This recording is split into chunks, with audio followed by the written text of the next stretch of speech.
निशाप समाधान से अच्छा ठीक है सुन राधा कृष्ण हिसाब शास्त्र कही से हेले माई भणगा शास्त्र जदि माई भणगा आपण राम मंदिर को जीवे मो मां राम को पाखरे ताको सहधर्मिणी जनक नंदिनी जानकी पूजा करते ना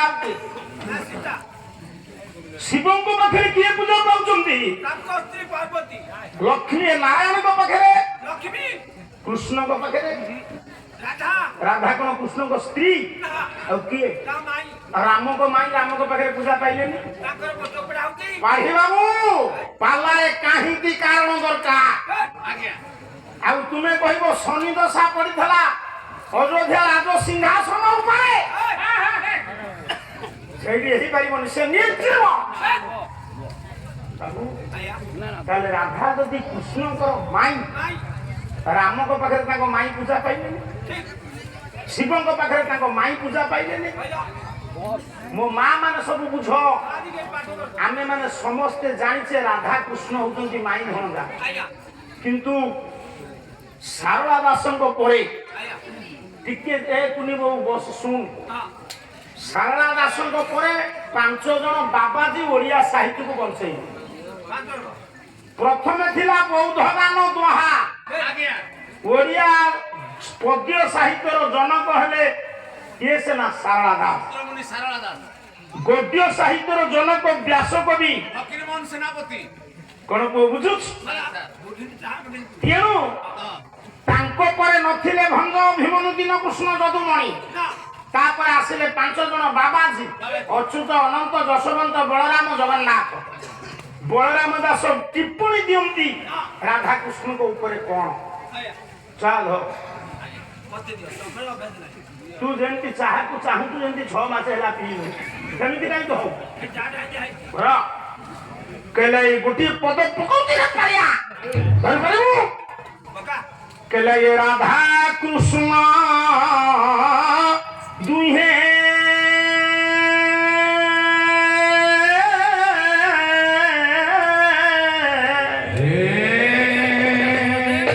भाई भौरी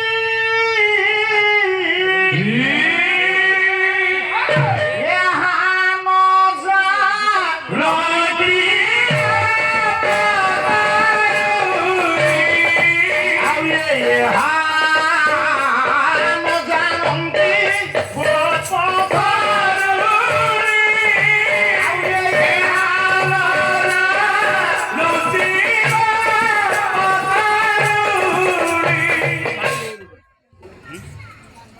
बलराम दास कहले राधा हेले भौणी कृष्ण हले भाई जदि आउ कहीं मत दे न थांते आमे बाध्य ही थांते बलराम दास को कथा मानिबा कटक जिलार नेमाल मठ महंत दिवान प्रतिभा महान प्रतिभा द्वैत प्रतिभा मूर्धन्य प्रतिभा पंच सखाजुगर सिद्ध साधक आज्ञा भविष्यतकार नेमाल मठ महंत अच्युत महापुरुष अच्युतानंद महापुरुष कहले मु से मत को काटी दउने अस्वीकार करूनी किंतु आउने नया मत दउ मु किंतु गोटे नुआ मत दउची मो दृष्टि रे राधा कृष्ण भाई भौणी नुह कि माई भणगा ताले कोन आबे कहला से कोन मत दल अच्युतानंद महापुरुष लिखिले कहले राधा बाय को चाहते हो गाय को क्यों नहीं कहला ये राधा थारु कृष्ण होइले जातो राधा थारु कृष्ण होइले जातो कुमारीला तांकोरी ये स्वर ऊपर टिके नजर करके पाला तुमको कहले कोन तुमरो स्वर ऊपर ध्यान ताकर भद्रक ऊपर तो ध्यान नै स्वरूप के पछरची कहला ये राधा थारु कृष्ण होइले जातो राधा थारु कृष्ण कंस कुमारीले तांकोरी शुद्ध कंस कुमारीले अरे ए सब मत कर हाँ तू घंटा आगु छाड़ दे रहछु साधुर पशु काई गोड़ धोइबु काई चाह पिउ जदी सती जमीदार 10 खंडी गाना मामल कर तो घरे जाओई एठी काई पिउछु मागणा मिलुछु सुन एठी अच्युतानंद महापुरुष कहिले राधा हेले मां ଇଏ କଣ କବିର କଳି ନା କଣ? ଅଚ୍ୟୁତଙ୍କ କଥାକୁ ଖଣ୍ଡନ ନ କଲେ ବିଭିନ୍ନ ମତଟିଏ ଦେଲେ ତ ଖୋର୍ଦ୍ଧା ଜିଲ୍ଲାର ବାଲିପାଟଣା କବି ପଞ୍ଚ ସଖା ଯୁଗର ଅନବଦ୍ୟ ସ୍ରଷ୍ଟା ଶିଶୁ ବଳରାମ ଦାସ କହିଲେ ରାଧାକୃଷ୍ଣ, ଅଚ୍ୟୁତାନନ୍ଦ ମହାପୁରୁଷ କହିଲେ ରାଧାକୃଷ୍ଣ, ଏଠି କହିଲେ ଶିଶୁ ଅନନ୍ତ ଦାସ। ରାଧାକୃଷ୍ଣ କଣ କହିଲା? ପ୍ରକୃତି ପୁରୁଷ ଲାଗିଛି ପ୍ରକୃତି ପୁରୁଷ ଲାଗିଛି ନାରୀ ପୁରୁଷର ପ୍ରେମ ଗୁବୁ ଗୁବୁ କରିଦବ ନା। ନାରୀ ପୁରୁଷର ପ୍ରେମ ଗୁବୁ ଗୁବୁ ନ କଲେ ଦେହ ଲୁସିବ। ଏଠି ଯେତିକି ବସିଛନ୍ତି ଆପଣ ମାନେ ଶୁଣନ୍ତୁ। ନାରୀ ପୁରୁଷର ପ୍ରେମ ଉଜ୍ଜଳ, ରାଧା ହେଲେ ପ୍ରକୃତି, କୃଷ୍ଣ ହେଲେ ପୁରୁଷ। ଗେରୁଆ ମନେ ରଖ, ବଳରାମ ଦାସ କହିଲେ ରାଧାକୃଷ୍ଣ ଭାଇ ଭଉଣୀ, ଅଚ୍ୟୁତ କହିଲେ ମା ପୁଅ, ଶିଶୁ ଅନନ୍ତ କହିଲେ ସ୍ୱାମୀ ସ୍ତ୍ରୀ। ଆମ ହରିବଂଶ କହୁଛି ତାହେଲେ ରାଧାକୃଷ୍ଣ ମାଇଁ ଭଣଜା ନା ଭାଇ ଭଉଣୀ ନା ମା ପୁଅ ନା ସ୍ୱାମୀ ସ୍ତ୍ରୀ? ଆମେ ଟିକେ ଜଗନ୍ନାଥ ଦାସଙ୍କୁ ପଚାରିବା। ଜଗନ୍ନାଥ ଦାସ ଦ୍ୱାଦଶ ସ୍କନ୍ଧ ଭାଗବତ ଲେଖିଛନ୍ତି, ଗୁରୁତ୍ୱ ଦେଇଛନ୍ତି କାହା ଚରିତ ଉପରେ? କୃଷ୍ଣ ଚରିତ ଉପରେ ଗୁରୁତ୍ୱ ଦେଇନା। କହିଲା କହଳି ଦାସ ଜଗନ୍ନାଥ କୃଷ୍ଣ ଚରିତ ଭାଗବତ, କୃଷ୍ଣ ଚରିତ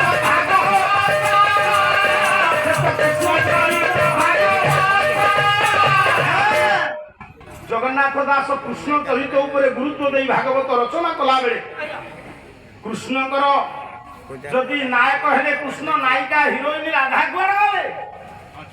ଆପଣ 12 ସ୍କନ୍ଧ ଭାଗବତକୁ ତନଖନ୍ତୁ ପରଖନ୍ତୁ, ସ୍ୱତନ୍ତ୍ର ରାଧା ଚରିତ୍ର ଚିତ୍ରଣ କରାଯାଇ। ରାଧା ବଲ୍ଲଭ କହିଲେ କୃଷ୍ଣକୁ ବୁଝାଏ, ରାଧା ଭବ କହିଲେ କୃଷ୍ଣକୁ ବୁଝାଏ। ସାର୍ ରାଧା ବୋଲି ଗୋଟେ ନାରୀ ଚରିତ୍ର ଚିତ୍ରଣ ହେଇଛି।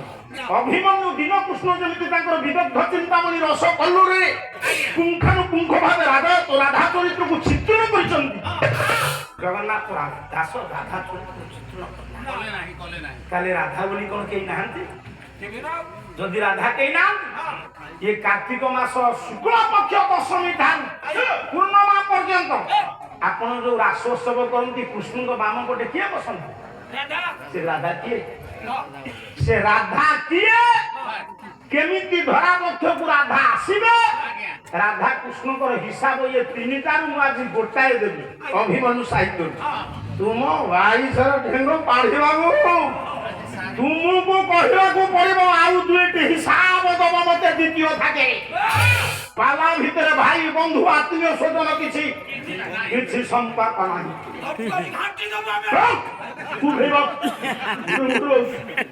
ଗୃହ ବେଦୀ ବିଭୀଷଣ। ତାହେଲେ ଆମେ ବିଚାର କରିବା ଜଗନ୍ନାଥ ଦାସ କଣ କହିବେ? ଜଗନ୍ନାଥ ଦାସ କହିଲେ ରାଧା ବୋଲି ଗୋଟେ କେହି ନାରୀ ନାହିଁ।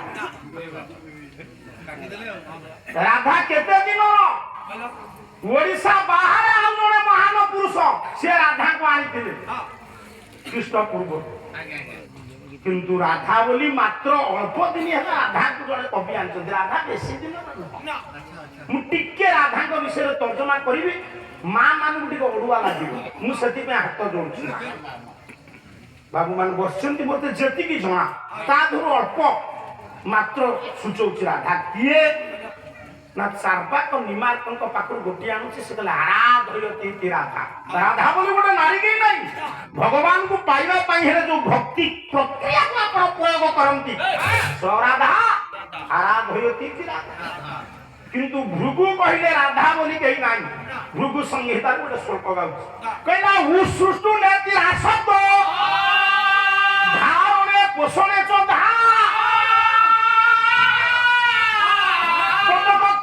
সম্পন্ন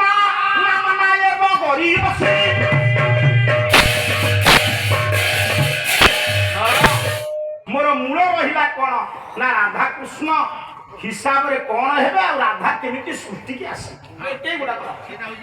ମୋର ମୂଳ ପୁରାଣ ରହୁଛି ବ୍ରହ୍ମବୈବର୍ତ ପୁରାଣ, ଆଉ ତା ଦେହରେ ଅଭିମନ୍ୟୁ ସାମସିଂହା ରହିବେ, ପଞ୍ଚସଖା ରହିବେ। ଯେତିକି ମୋତେ ଜଣା ମୋ ଜ୍ଞାନର ସୀମା ସରହଦ ଭିତରେ ମୁଁ ସେତିକି କହୁଛି। ପାଢିବାକୁ ତ ଜ୍ଞାନୀ ଲୋକ, କିନ୍ତୁ ଏଇ କାଲି ଯୋଉଟା କଲ ଅଜ୍ଞାନ କାମ କଲ ସେଟା ଠିକ ନୁହଁ। ଶୁଣ, ବେଳେ ବେଳେ ଜ୍ଞାନୀ ଲୋକ ବାଟ ବଣା ହୁଅନ୍ତିନି। ଏ ପୁଅ କଣ ଚୁଙ୍ଗୁ ଚୁଙ୍ଗୁ ହଉଛୁ? ଚୁଙ୍ଗୁ ଚୁଙ୍ଗୁ ହନା, ମତେ ଚାହିଁବୁ କାମ କରିବୁ। ଉପରେ ଧା ତଳେ ରା। ଭୃଗୁ କହିଲେ ଉପରେ ଧା ତଳେ। ଆମେ ଆସିଛେ କଣ ପାଇଁ? ଆମେ ଆସିଛେ ପଣ୍ଡିତ ଧାରୁ କୋଉଠିକି ଆସିଛେ? ଆମେ ସବୁ ଆସିଛେ ଧାରୁ ରା। ଗୋଟିଏ ପ୍ରଶ୍ନ ତ ବର୍ଷ ସାରା ପଚାରୁଛେ ହେଇପାରୁନି, କିନ୍ତୁ ଏତିକି ଦୁଃସାହସ ମୁଁ କରିଛି। ଗାୟକ ଉତ୍ତର ଜାଣିକିରି ପ୍ରଶ୍ନ ପଚାରନ୍ତି, କିନ୍ତୁ ମୁଁ ଉତ୍ତରଟା ଜାଣିନେଇ ପଚାରୁଛି। ଗୁରୁ ଶିକ୍ଷକ ଉତ୍ତର ଜାଣିକିରି ପିଲାଙ୍କୁ ପ୍ରଶ୍ନ ପଚାରନ୍ତି, କିନ୍ତୁ ମୁଁ ଏଇ ଉତ୍ତରଟା ଜାଣିନେଇ ମୁଁ ପାଢିବାକୁ ପଚାରୁଛି। କଣ ପଚାରିବି ନା, ସୂର୍ଯ୍ୟଙ୍କ ପାଇଁ ରହିଛି ପୃଥିବୀ। ସୂର୍ଯ୍ୟଙ୍କର ମହାକର୍ଷଣ ଶକ୍ତି, ପୃଥିବୀର ମାଧ୍ୟାକର୍ଷଣ ଶକ୍ତି ଯୋଗୁଁ। କିନ୍ତୁ ଆପଣଙ୍କର ପୁରାଣ କହୁଛି ବାସୁକି ସାପ ପୃଥିବୀର ଭାର ବହନ କରିଛି। ମୋ କହିବା କଥା, ବାସୁକି ତ ଗୋଟେ ସର୍ପ। ଏ ପୁଅ, ପବନ ନଥିଲେ, ପାଣି ନଥିଲେ, ଜଳବାୟୁ ସୁବିଧା ନଥିଲେ ସାପ ବଞ୍ଚି ପାରିବ? ଖୋଳି ଖୋଳି ଗଲେ ତା ଲାଭା, ଏ ଯୋଉ ତରଳ ପିଚୁ ଯେମିତି ସେଠି ସାପ ରହିଛି, ପୃଥିବୀକି ମୁଣ୍ଡେଇଛି। ଯଦି ମୁଣ୍ଡେଇଛି ବାସୁକି, ବାସୁକି ତ ସାପ ଜାତି କାଟି ଛଡେଇବେ, କାଟି ଛଡେଇଲା ତ ସେ ପୃଥିବୀ ତୁ ବଧରେ ତୁ ପାଲା ରିସର୍ଚ୍ଚ ନ କରିକି ପାଲା ପାଳିଆ କାହିଁ ହଉଛୁ?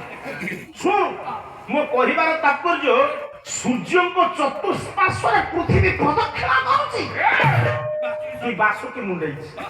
ଯଦି ବାସୁକୁ ମୁଣ୍ଡେଇବା କଥା କହିବା ବିଜ୍ଞାନ ହେଇଯିବ। ଯଦି ସୂର୍ଯ୍ୟଙ୍କ ପାଇଁ ପୃଥିବୀ ରହିଛି ବୋଲି କହିବା, କୋଉଟା ଠିକ ହବ? ଟିକେ ପାଣ୍ଠିବାକୁ ଡକ୍ଟର ଶିଶିର ପାରି ମହୋଦୟ ସମଝେ ନାହିଁ, ସମିତେ ମହୋଦୟ ଟିକେ ୟାକୁ କହିବ। ତୁ ଚୁପ ହେଇବ ଏ ଗେରୁଆ। ତାହେଲେ ଉପରେ ଧା, ଆମେ ସମସ୍ତେ ଆସିଛେ ସେଇ ଧା। କୋଉଠିକି ରହୁଛି? ଆମେ ଆସିଛେ ସଂସାର। ବାବୁ, ସନ୍ ଯୋଉଠି ସାର ସେଠି ସଂସାର। ଟିକେ ବିଚାର କର। ସଂସାର କହିଲେ କଣ ନା ଦୁଃଖ। ଆପଣ ମାନେ ଯେତିକି ଜ୍ଞାନୀ ଗୁଣି ବସିଛନ୍ତି, ଆଜ୍ଞା କଣ ଅଡୁଆ ହଉଛି ନା କଣ? ଆପଣଙ୍କ ଭିତରେ ଧନୀ ଅଛନ୍ତି, ଜ୍ଞାନୀ ଅଛନ୍ତି, ପଣ୍ଡିତ ଅଛନ୍ତି, ବିଦ୍ୱାନ ଅଛନ୍ତି। ଆପଣ ମାନେ ଥରେ ଜୀବନକୁ ତର୍ଜମା କରନ୍ତୁ, ସୁଖରେ ଅଛନ୍ତି? ଆଜ୍ଞା, ଆମେ ମାନେ ଆସିଛେ ଦୁଃଖ ଭୋଗିବାକୁ। କିଏ କହିଲା ଦୁଃଖ ନାହିଁ? ଦୁଃଖ ନାହିଁ। ଯୋଉଦିନ ତୋ ପୁଅ ତୋତେ ଚାପୁଡାଟେ ମାଇଲା, ସମସ୍ତେ ହେଇଛନ୍ତି ରାମ କିରେ। ମୁଁ କହୁଥିଲି କାଲି, ଆଜି କହୁଛି, ରାଜା ହବା କଥା ରାତି ରାତି ବଦଳିଗଲା। କୋଉଦିନ ରାମ କୈଫତ ମାଗିନାହାନ୍ତି, ହେ ବାପା ମୁଁ ରାଜା ହବା କଥା କାହିଁକି ବଦଳିଲା? ଆଜିର ସମାଜରେ ଯଦି ବାପା ପୁଅକୁ 5 ଲକ୍ଷ ଟଙ୍କା ଦବ କଥା କହିଥବ, ବ୍ୟବସାୟ କରିବୁ ବୋଲି, ଦେଇ ନ ପାରିଲା 10 ଥର କୈଫତ ମାଗିବ, ମରିବା ନାଁ ଦୋଷୀ ସାବ୍ୟସ୍ତ କରିବ। ଆପଣ ମାନେ ଇଚ୍ଛା କରୁଛନ୍ତି ଗର୍ଭବତୀ ଅବସ୍ଥାରେ, ଅନ୍ତଃସତ୍ତ୍ୱ ଅବସ୍ଥାରେ ନିର୍ବାସନ ଦଣ୍ଡ ଦେଲେ ରାମ ସୀତାଙ୍କୁ। କୋଉଦିନ ରାମଙ୍କ ବିରୁଦ୍ଧରେ ସେ ସ୍ୱର ଉତ୍ତୋଳନ କରିଛନ୍ତି? ଅଗ୍ନି ପରୀକ୍ଷା ପାଇଁ କରିଛନ୍ତି। ସେଇଥିପାଇଁ ରାମଙ୍କ ଉପରକୁ ତାଙ୍କର ମାର୍କ ଉଠିଗଲା। ସିଏ ହେଲେ ପୁଣ୍ୟଶୋକା, ପୁଣ୍ୟଶୋକ ନଳରାଜା, ପୁଣ୍ୟଶୋକ ଯୁଧିଷ୍ଠିର, ପୁଣ୍ୟଶୋକା ପୁଣ୍ୟଶୋକ ଜନାର୍ଦ୍ଦନ।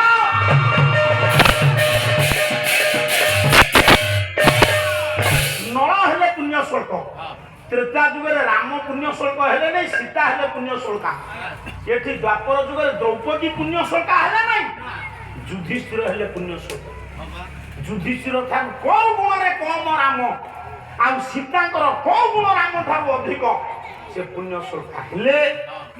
95% ରାମ ରଖନ୍ତୁ, ଗୋଟେ ପିଲା ରଖୁ, ହେଲେ ସେ ଭଲ ପଢୁଛି, ହେଲେ ଯିଏ 98% ରଖିଛି ସେ ଭିଲିଆନ ଷ୍ଟୁଡେଣ୍ଟ କୋଉ ଗୁଣଟା ସୀତାଙ୍କର ଥିଲା ଯେ ସେ ପୁଣ୍ୟ ସକା ହେଲେ ମର୍ଯ୍ୟାଦା ପୁରୁଷୋତ୍ତମ ନବଦ୍ରୁପାଦଳ କୋଦଣ୍ଡ ଧାରଣ ରାଘବେନ୍ଦ୍ର ସରକାର ପୁଣ୍ୟ ସକା ହେଇପାରିଲା। ଆମେ ସେ ଧାରାକୁ ଯିବା ନାହିଁ। ଆମେ ମାନେ ଆସିଛୁ ସବୁ ଦୁଃଖ ଭୋଗିବା ପାଇଁ। କାହିଁକି ଆମେ ସୁଖୀ ନୁହଁ? ଆପଣ ଯଦି ଓଡ଼ିଶାରେ